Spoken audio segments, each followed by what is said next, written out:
RAVE ON, Edmonton. A city council committee decided Wednesday not to go ahead with moratorium on the dance events proposed by police, at least for now, so we can continue to party. Ward 6 Coun. Scott McKeen told a packed room.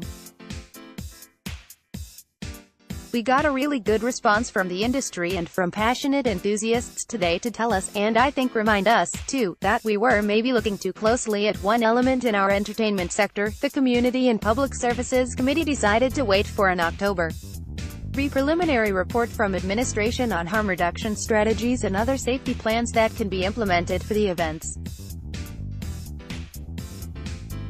Final report, based on city meetings with stakeholders, is to come in 2019. Police urged the moratorium after a report to a city committee revealed 18 patients were treated on scene for drug-related illnesses, and 11 others were hospitalized at a recent event.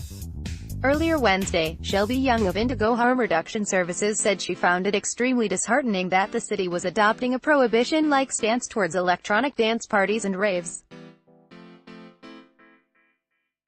McKeen said the city and community need to recognize that prohibition does not work. People are going to get intoxicated in some context and we can't change that.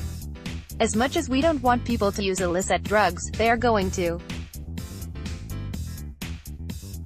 And so we want to make sure they are well informed of the perils of doing so, especially mixing it with alcohol. Overdoses and mixing illicit substances is seen not just at raves, but also on White Avenue or Jasper Avenue at 2 a.m., Young said. McKeen said the committee is asking for numbers on public intoxication, drug-related incidents and annual updates so they can be tracked.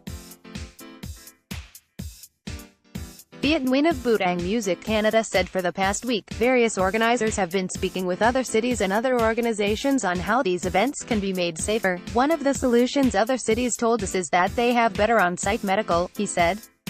We have medics and we have paramedics at our events, but what we don't have is on-site physicians and nurses to take that impact off city services. They can remedy symptoms quicker, on-site, and send patients on their way. He said it wasn't done before because it wasn't something organizers felt was needed, but they will now work more closely with Indigo Harm Reduction Services. The Edmonton Police Service wanted a 3 to 4 month pause on all electronic dance music events so they could step back, review and create safe practices. Police Staff Sergeant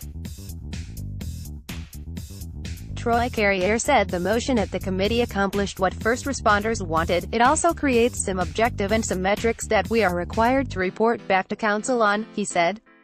Since the last discussion on raves in the early 2000s, there's been some complacency from organizers and officials, he said. Complacency is going to lead to something tragic happening and that was a concern to us first responders, he said. We as first responders have a moral obligation to make sure everyone is safe. Hallam at postmedia.com. Twitter, @HannahColumn.